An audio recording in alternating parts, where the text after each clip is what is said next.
السلام عليكم ورحمة الله وبركاته. بسم الله الرحمن الرحيم. الحمد لله رب العالمين، والصلاة والسلام على سيد المرسلين نبينا محمد وعلى آله وصحبه الطيبين الطاهرين. رب اشرح لي صدري ويسر لي أمري واحلل عقدة من لساني يفقهوا قولي. May Allah subhanahu wa ta'ala bless all of you. May Allah bless you, your families, keep you safe and healthy, and may Allah remove this pandemic that is affecting us and affecting people all around the world. May Allah remove this sooner, inshallah, with His blessings, with His mercy, with His kindness. So today is the 26th of Rajab, and the night is the night of the 27th of Rajab. And inshallah, we'll talk about Isra and Mi'raj. These two things that happen, and according to most reports, according to many reports, at this time in this the month of Rajab, on the 26th night, on the 27th night of the month of Rajab.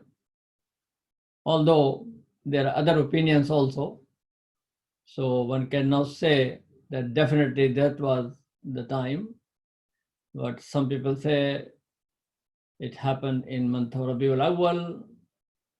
Some say it was the month of Ramadan. Some say it was the month of Shawwal, and other opinions. So Allahu Alam. I mean, that's the date, the month is not important. The event is important. And also, the Sahaba did not mention exact date and time because they were not doing anything else. I mean, they did not have any special prayers during this night.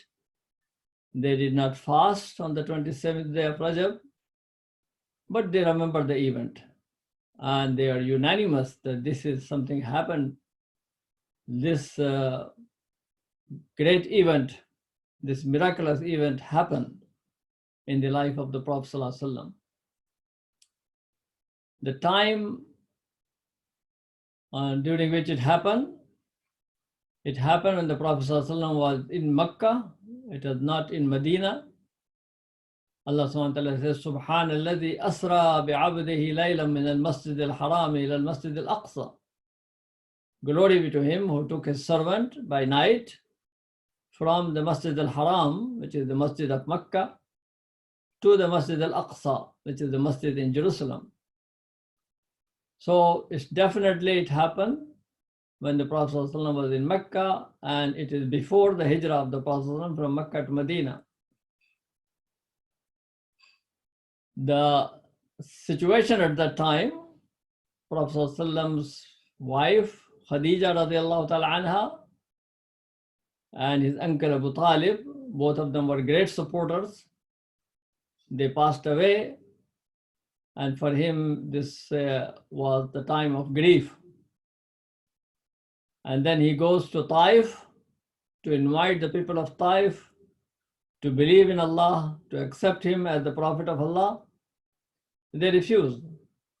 Actually, they tortured him and they threw stones upon him. And the Prophet ﷺ was very disheartened. But as you know, Allah says in the Quran, Inna ma'al usri yusran, inna ma'al usri yusra. With difficulty comes ease. With difficulty comes ease. And so Isra and Mi'raj indicates that the ease will be there. Rasulullah sallallahu alaihi wasallam, his message will spread, and many people will come into Islam and follow him.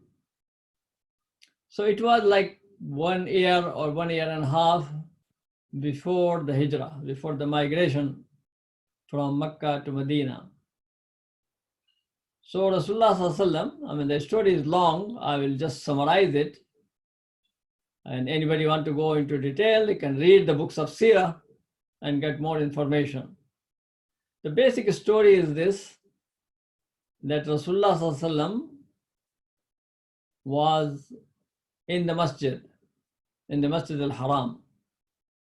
Some reports say that he was in his home during the night, sleeping, but both of these stories can be reconciled.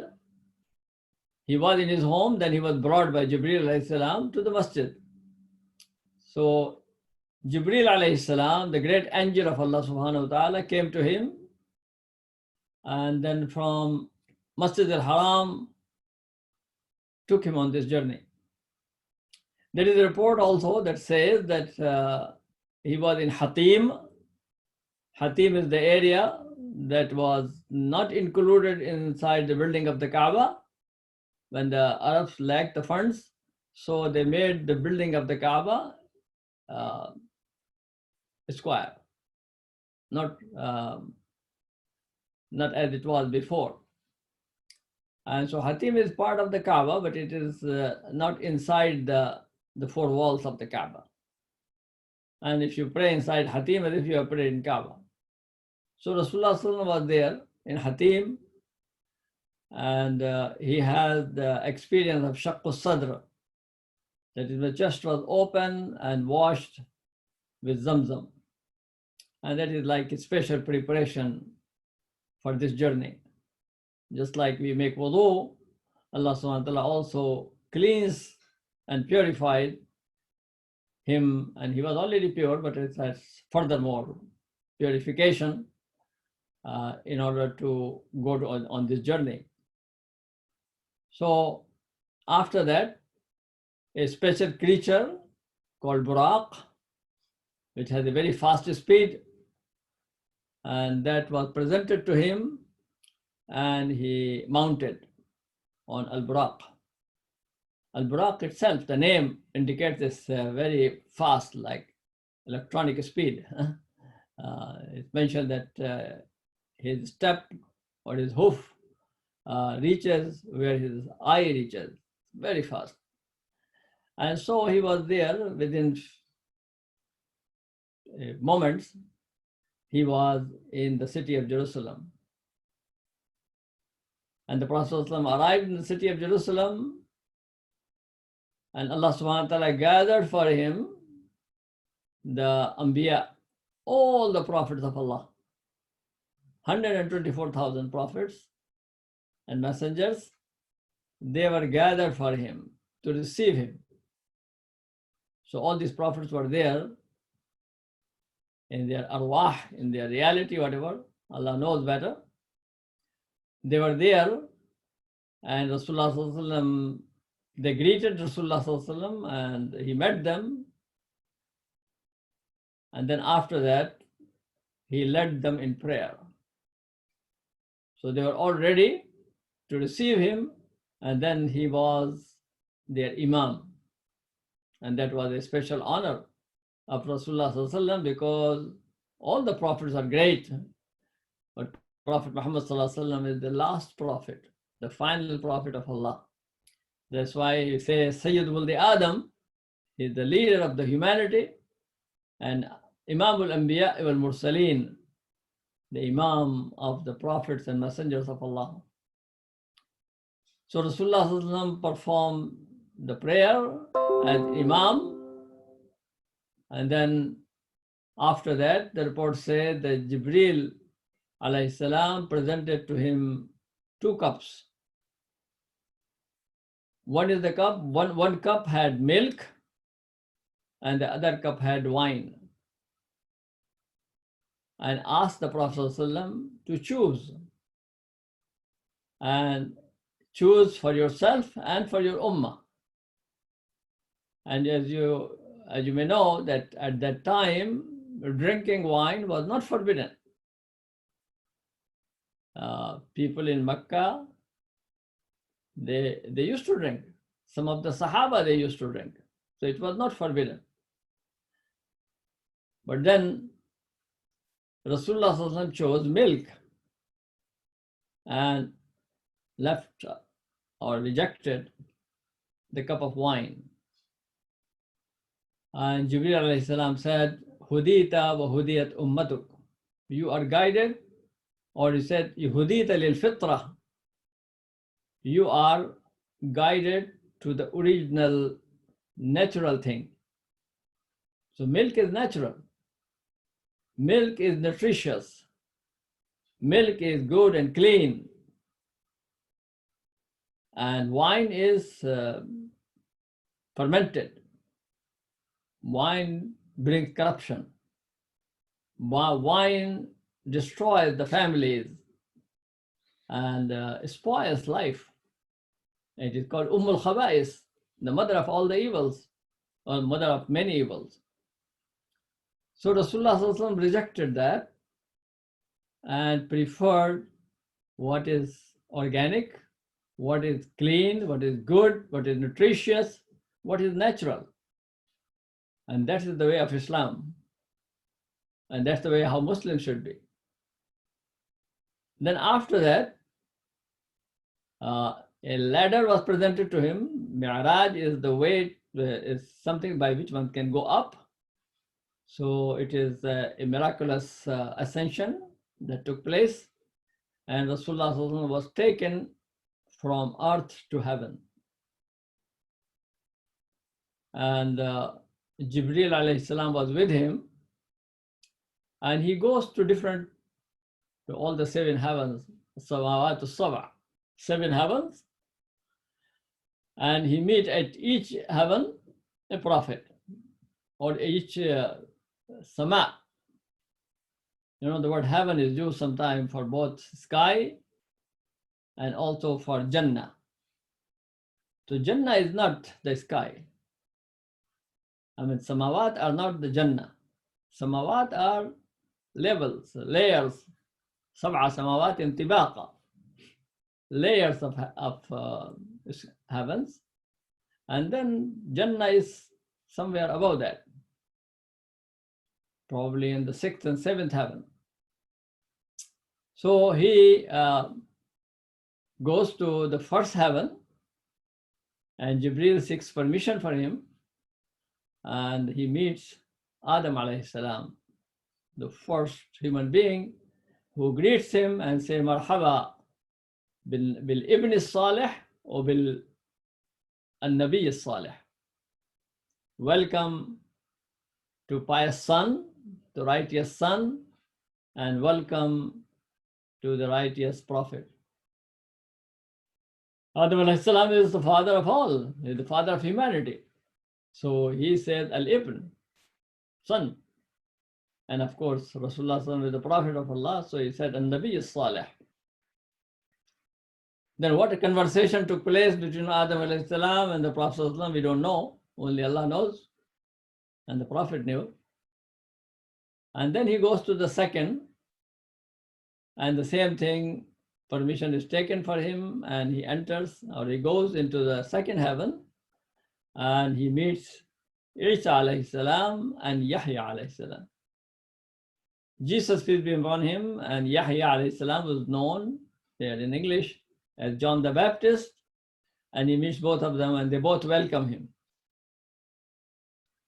These are the prophets who went through a lot of difficulty, a lot of persecution. And Yahya alayhi salam was assassinated, killed.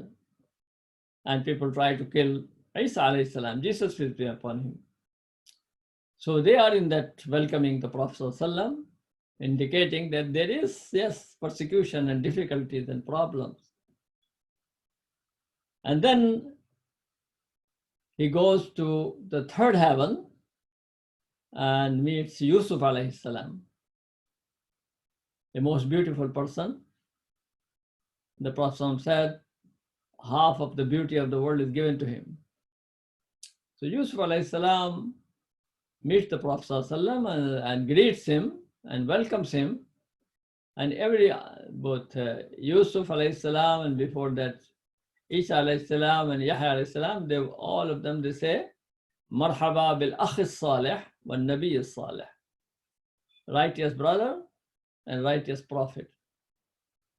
Yusuf alayhi salam is the one who went through a lot of difficulties, but then his brothers came to him and received him.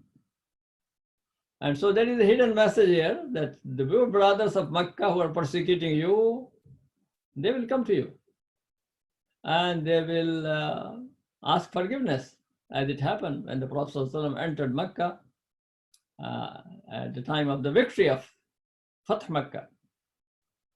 So Rasulullah goes to the fourth heaven, and there he meets Harun alayhi salam.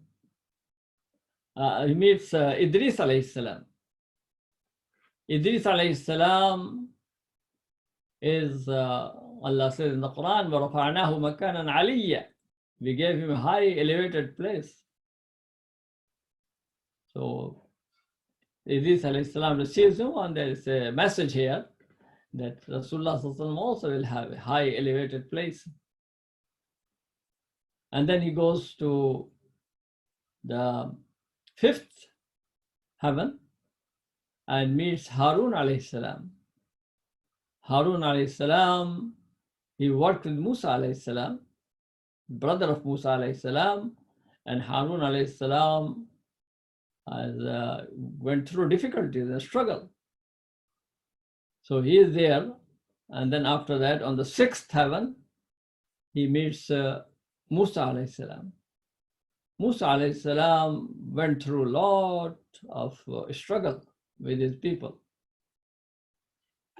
And he is the one who had the experience of the people and the community. And then finally, he is on the seventh heaven, and there he meets Ibrahim alayhi salam. And Ibrahim alayhi salam said again, just like Adam alayhi salam said, Marhaba bil ibn salih wal nabiy salih. Welcome to the pious, righteous son and righteous prophet. Because Rasulullah sallallahu alaihi wasallam is also son of Ibrahim alayhi salam through Ismail alayhi salam. So he was in the family of Ibrahim alayhi salam. And then after that, Rasulullah sallallahu was taken further up. And then he reaches to a place called Sidratul Muntaha. Sidra is a tree, and this tree as the end of the created world, the end of that world, that the order of creation. And Rasulullah sallallahu described in some of the ahadith that this is a beautiful tree. Its leaves are very big, huge tree. Its roots are in the sixth heaven, and then they go up all the way to the seventh heaven. And it was shining. It was brilliant, illuminated. Is yakhsha sidrata ma yakhsha. So the nur was covering the sidra. And then he went further, and there Jibreel was not with him. Rasulullah went alone. And he had the conversation with Allah subhanahu wa ta'ala. Some people say that he saw Allah subhanahu wa ta'ala, and some other riwayat say that no, he did not see Allah subhanahu wa ta'ala, but he saw the tajalli of Allah subhanahu wa ta'ala. He saw the hijab, which is the hijab of nur, the light. He saw that. And this is the opinion of Aisha radiallahu ta'ala anha. So the Prophet ﷺ saw that, and Allah subhanahu wa ta'ala spoke to him, just as he spoke to Musa alayhi salam. He spoke to him, and فَأَوْحَى إِلَىٰ عَبْدِهِ مَا أَوْحَى. We don't know all the details of the conversation. What did Allah say to him? But one thing is mentioned, very specific and great emphasis, and that is Allah subhanahu wa ta'ala made obligatory or gave him the command that you and your ummah pray 50 prayers every day. 50 salawat. So 50 prayers, 50 prayers every day. And Rasulullah sallallahu was the obedient servant of Allah. And being his servant, Allah's servant, this was the greatest honor for him. Subhanalladhi asra bi'abdi. So whenever Allah subhanahu wa ta'ala mentioned the honor of the Prophet sallallahu alaihi wasallam, mentioned that the servant of Allah subhanahu wa ta'ala. So Rasulullah sallallahu alaihi wasallam accepted that, and then he was leaving, and he came again to different heavens, and on the seventh heaven he saw Ibrahim alayhi salam, and Ibrahim alayhi salam himself, very obedient person, he did not say anything. And of course he did not have large number of followers also, so he had no experience of a large community. But then he comes to Musa alayhi salam on the sixth heaven, and Musa alayhi salam is curious. Musa alayhi salam asked him, what did you receive? Musa alayhi salam, went to the Mount Tur, and there he had the conversation with Allah subhanahu wa ta'ala, and then he received the commandments. He received the tablets. So Musa alayhi salam asked the Prophet sallallahu alaihi wasallam, what did you receive? You were in such a wonderful place. What gift you have? And the Prophet sallallahu alaihi wasallam said, Allah told me that I and my community should pray 50 times every day. Musa alayhi salam, of course, had a lot of experience with the people and difficulties, and I had my experience. And I would advise that you go back and ask that prayer should be reduced. And Rasulullah sallallahu alaihi wasallam consulted with Jibreel alayhi salam, and Jibreel alayhi salam also nodded his head. He said, yes, go. So Rasulullah sallallahu alaihi wasallam went and asked Allah subhanahu wa ta'ala. And some riwayahs say that Allah reduced 5, so there were 45, and some say Allah reduced 10. So he came with 45 or 40 prayers, and Musa alayhi salam said, go and ask for more reduction. So Rasulullah sallallahu alaihi wasallam goes again, and Allah subhanahu wa ta'ala also reduced another 10. And back and forth he goes until finally it was 5. And Musa alayhi salam said, go and ask for more reduction. And the Prophet said, istahyayt, I am embarrassed. And the nida came, the call came, and it said, amdaytu faridati wa khaffaftu li'ibadi, something like that my farida is established, but it is, I have reduced, give concession to my servants. So these are 5, but the reward is 50. So they pray 5 prayers, but they receive the reward of 50 prayers. So Rasulullah sallallahu alaihi wasallam came, and with this gift of 5 prayers that perform. And then on his return, he is shown Jannah, the heaven, and shown the hellfire. In the heaven and the hellfire, he goes and sees the blessed place, the beautiful place of Jannah, and he sees the horrible place of hellfire.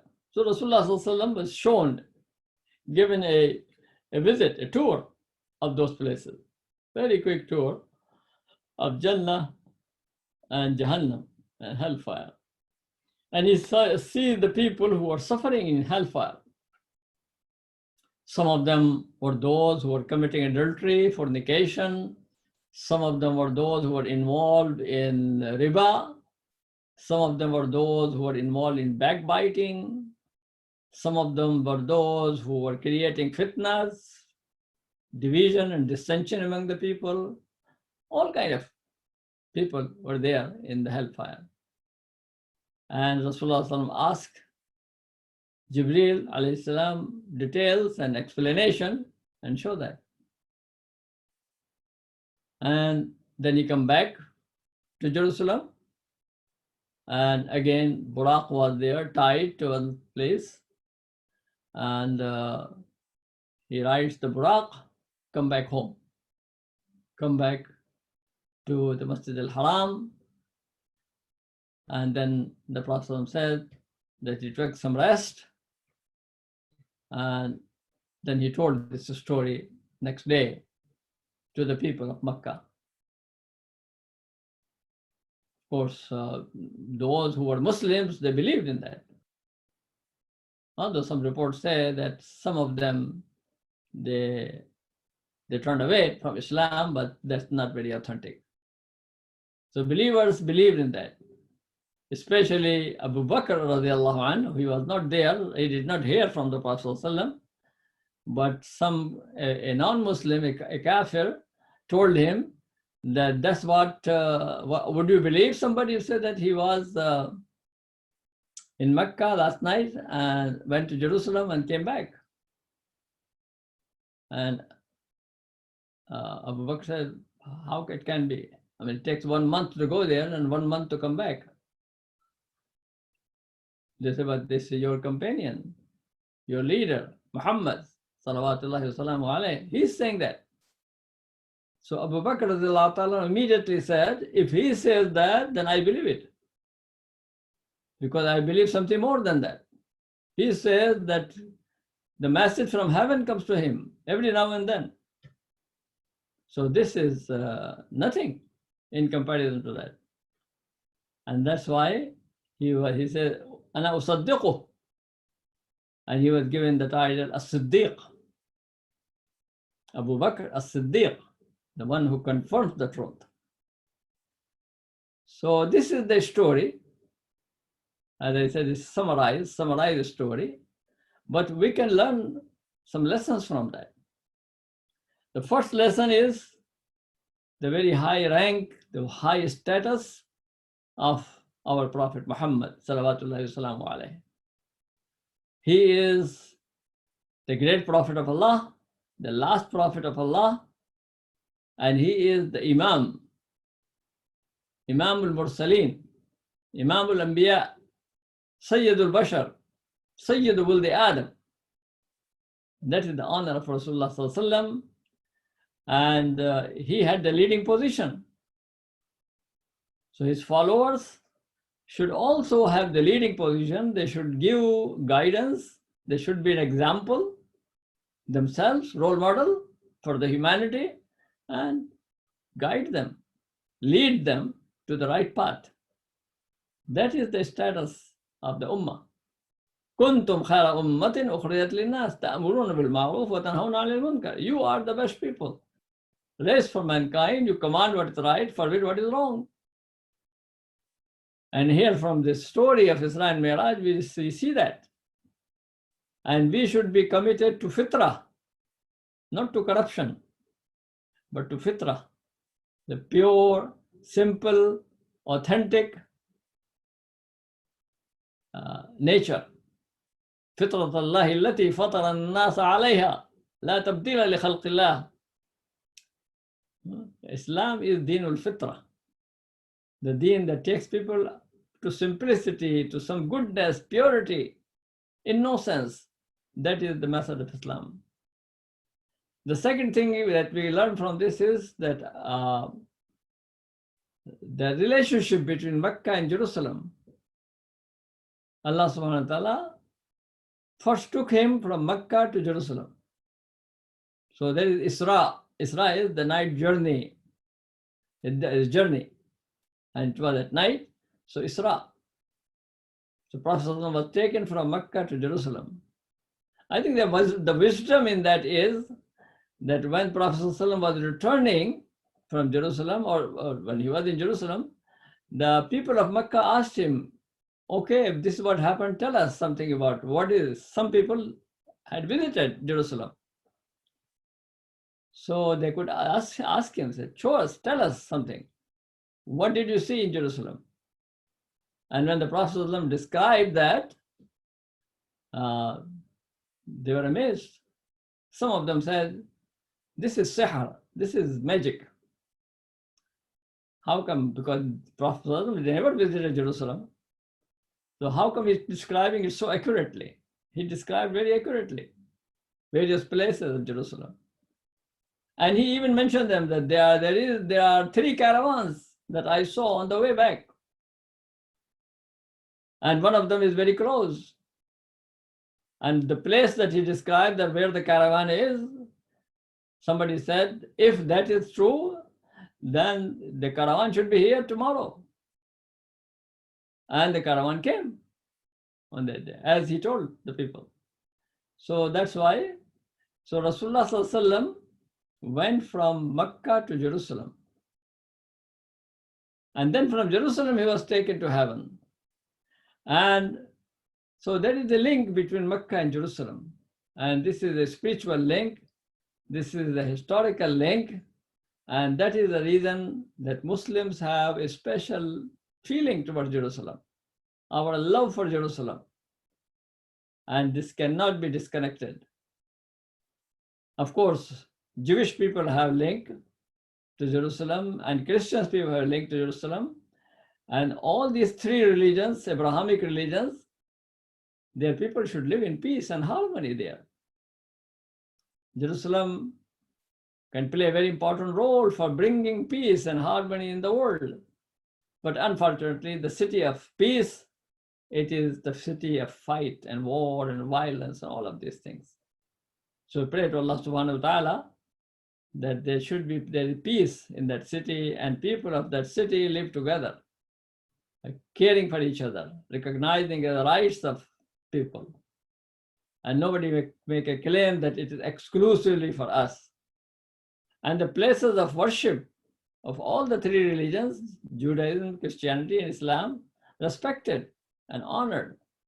That's what Muslims did when they took the city of Jerusalem in the time of Umar ibn Khattab radiallahu anh. Jewish people were allowed to come back, although the Romans have expelled them. And then the Christian people, various sects, they were fighting each other. Muslims brought peace. So much so that they gave some of the Christian authorities, they gave the keys of the greatest church to Muslims. That you are the one to hold those keys, because you are the one who bring peace in that area. So link between Jerusalem and Mecca. And that is very important to keep in mind. The third important lesson that we can learn from this story is the place of masjid in Islam and the place of prayers in Islam. Now Rasulullah was taken from masjid to masjid, in the Masjid al-Haram ila al-Masjid al-Aqsa. He was not taken from a home, from a residence place. He was not taken from a market, from a street to another street of Jerusalem. He was taken from masjid to masjid. Although Masjid al-Haram was not established as masjid at that time, Kaaba was there, of course, and Masjid al-Aqsa was not in its form of masjid. Later it was built as masjid, but Allah subhanahu wa ta'ala showed him what it is going to be. That's why it's called Masjid al-Aqsa. So masjid is very important. Masjid should be honored, respected, and cared. And then highest gift that Rasulullah received in his Mi'raj was the gift of Salat. In all the other obligations of Islam that we have, Siyam and Zakat and Hajj and other things, they all came by angel coming from above to the earth and giving him the order. But Salat is called up. Come in the presence of Allah subhanahu wa ta'ala and receive this order. So Rasulullah loved Salat. He said, Qurratu ayni fi salah. My happiness, the happiness of my eyes is in Salat. Although Allah subhanahu wa ta'ala reduced the 50 prayer to 5 prayers, but Rasulullah throughout his life, From that moment on until the end, he observed 50 rak'ah every day. So for prayers, 5 prayers, 17 rak'ah, sunnah, 12 rak'ah, and then the Prophet ﷺ used to pray tahajjud prayer, that is 11, 8 rak'ah, and then 3 witr, and also he used to pray 2 rak'ah before that. So 13. And then after Fajr, until the noon time, in between calls ad-duha, he used to pray 8 rak'ah. So altogether you have 50. Of course, Rasulullah used to pray Tahiyyatul Masjid, Tahiyyatul Wudu, and some other nawafil as well. But he observed especially 50 rak'ah. And prayer is the purpose of creation. وَمَا خَلَقْتُ الْجِنَّ وَالْإِنسَ إِلَّا لِيَعْبُدُونَ. The Quran from the very beginning says that الَّذِينَ يُقِيمُونَ الصَّلَاةِ. Very first page of the Quran. الَّذِينَ يُقِيمُونَ الصَّلَاةِ. And all the prophets used to tell their people to pray. And Rasulullah, when he was on his deathbed, he said, as-salat, as-salat, as-salat, as-salat. Observe the salah, observe the salah. Don't miss the salah. So prayer has a very important place in Islam. من أقامها فقد أقام الدين ومن تركها فقد هدم الدين. Of course, the prayer should be done with consciousness, with awareness. Prayer, if it is done in the right way, it protects people, prevents people from sin and corruption. Unfortunately, there are people who pray and they do all kinds of bad things. That means their prayer is not the right prayer. Their prayer is not the prayer of sincerity, the prayer of devotion, because the prayer of devotion and sincerity changes the personality, changes the behavior. The fourth important lesson that we can learn from this is the reality of heaven and hell. Al-Jannatu haqq wal-naru haqq. Jannah is real and Jahannam is real. So this is not imagination. This is not just a story. This is the reality.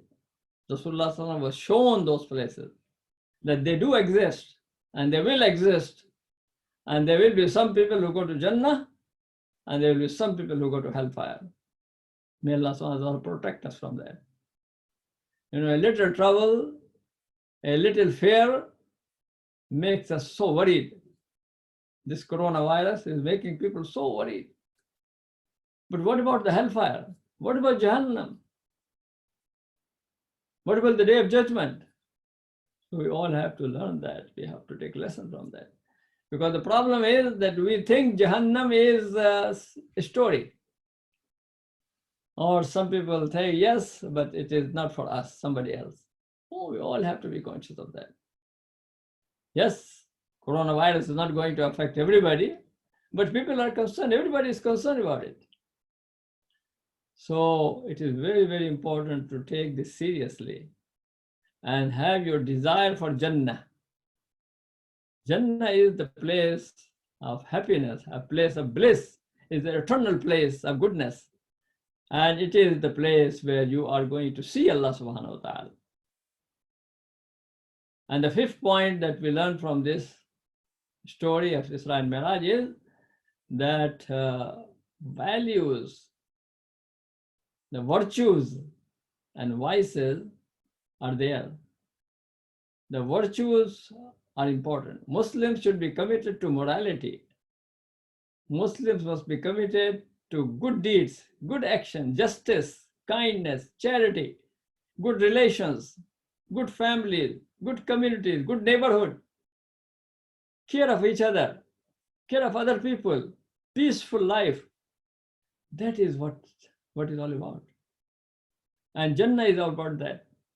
And so Rasulullah saw the people of Jannah, the people who will go to Jannah.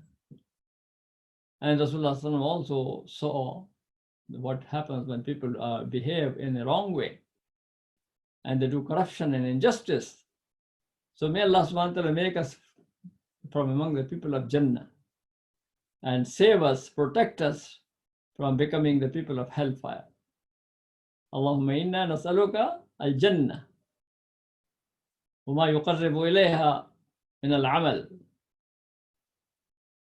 and we نعوذ بك من النار وما يقرب إليها من أعمال النار. We pray to Allah subhanahu wa ta'ala to guide us and keep us on the right path. So this is a great event. It is absolutely truth that happened. The story is not something on which you can say we don't know what had happened or not happened. It unanimously mentioned. Many reports of that from the Sahaba reporting that Rasulullah mentioned that. And it came from the mouth of Rasulullah himself. He is the one who described what happened. So there is no question about the truth of Isra and Mi'raj.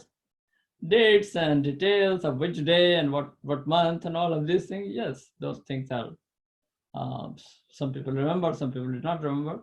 So if this is the night of Isra and Mi'raj, may Allah subhanahu wa ta'ala bless us, and we are gathered together to remember that event.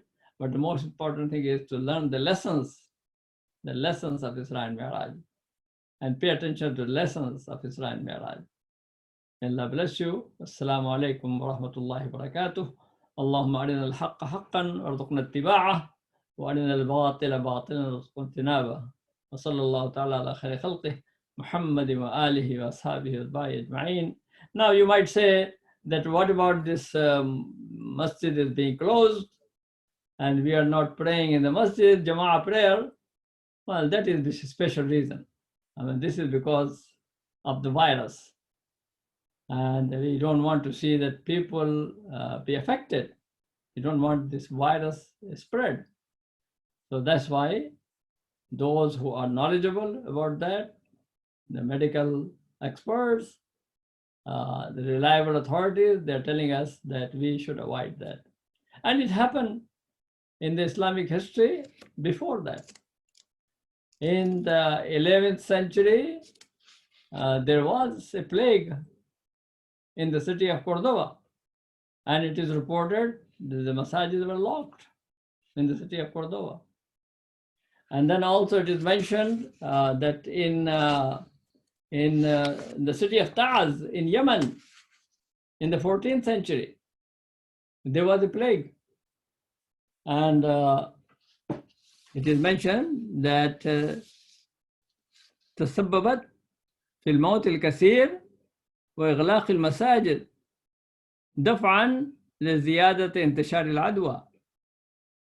The masajid were locked, so to protect the people from spreading the infection. And same thing happened also in Mecca in the year in the 18th century or early 19th century. In Mecca, in Baghdad, and some other places. And it is reported, and they say that خلت من أهلها منازل وبقي الناس في بيوتهم صرعى لم يدفنوا وأموالهم ليس لها والي وأنتنت البلدان من جيف الموتى وبقيت الدواب والأغنام صائبة وليس عندها من يعلفها ويسقيها حتى مات أكثرها وبقيت المساجد لا تقام فيها جماعة. May Allah subhanahu wa ta'ala protect us from that. فلا حول ولا قوة إلا بالله العلي العظيم. So it is mentioned that people were died in their homes, and people were not able to bury them. And their money, there was nobody to claim their money. And there was the bad smell by the dead bodies, and the animals died. And so most of the animals died at that time. And this is mentioned in the year 1247 after Hijrah, that is around 1831, in that time. So may Allah subhanahu wa ta'ala protect us from that horrible things. And in a situation like that, yes, it is very important that you protect the human beings, and the masajid closed, but that doesn't mean that you don't pray. You pray. You can make jama'ah in your home. You can do that. And may Allah subhanahu wa ta'ala have this epidemic go away very soon. وآخر دعوانا الحمد لله رب العالمين. We have some questions, inshallah. If you want to ask questions, yes, please write your question.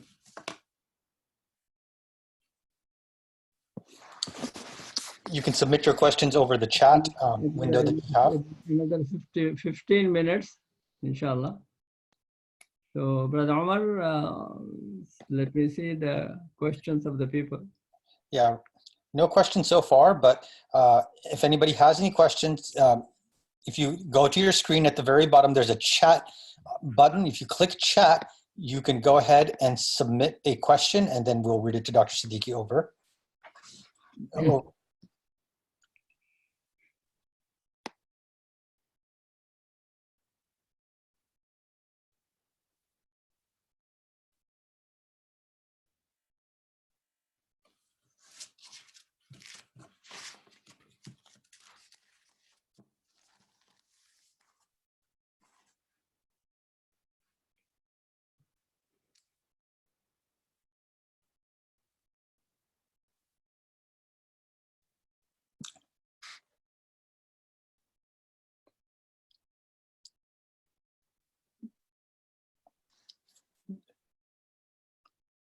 Am I going to see the screen? Yeah, so right now we have one comment. It says, thank you, Dr. Siddiqi, for this timely reminder to all of us. Jazakallah khair. Thank you, Brother Asif Hussaini, for making that comment. If anybody has any other questions, feel free to type them in.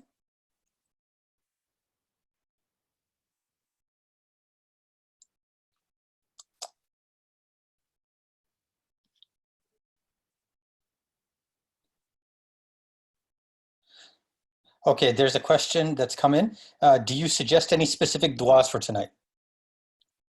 No, there is no specific dua. You just make a general dua or dua for this, especially for this for the coronavirus.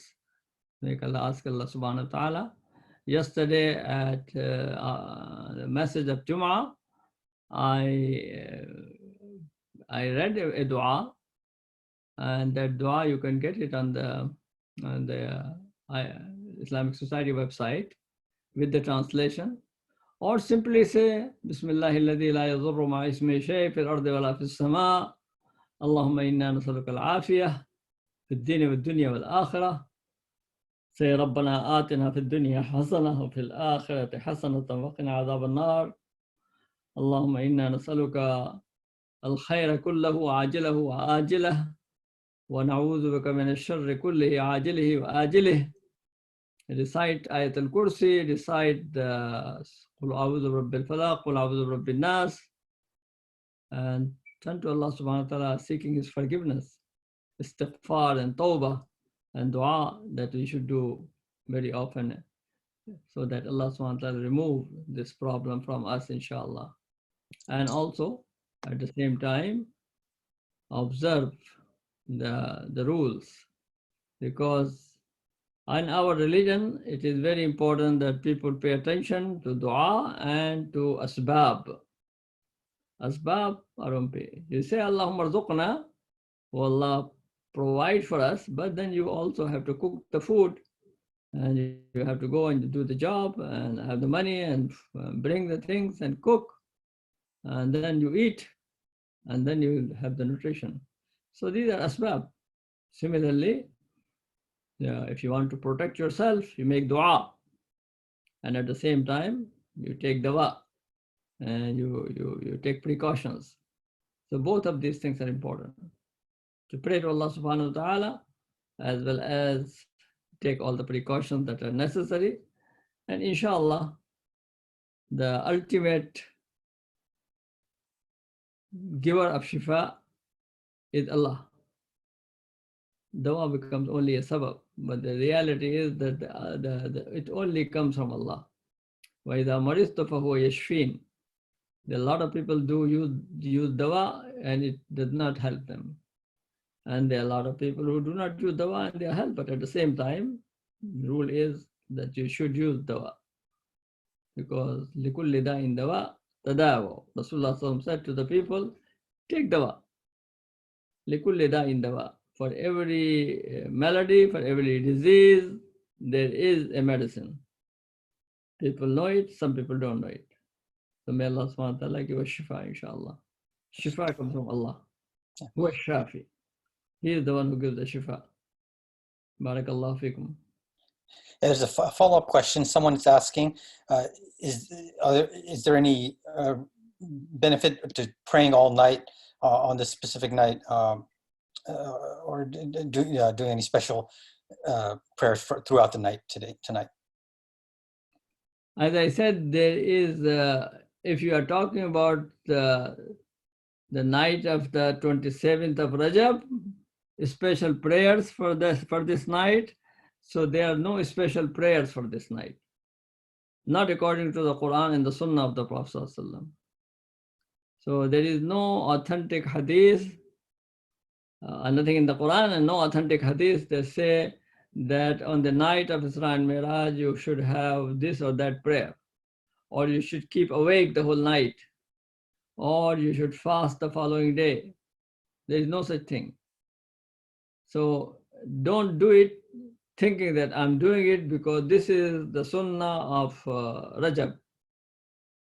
But do it if you want to. You can do it as to pray to Allah subhanahu wa ta'ala. Anytime you pray to Allah subhanahu wa ta'ala, inshallah, you'll receive the blessings of Allah. Okay. There's a few other questions, I think, for the folks.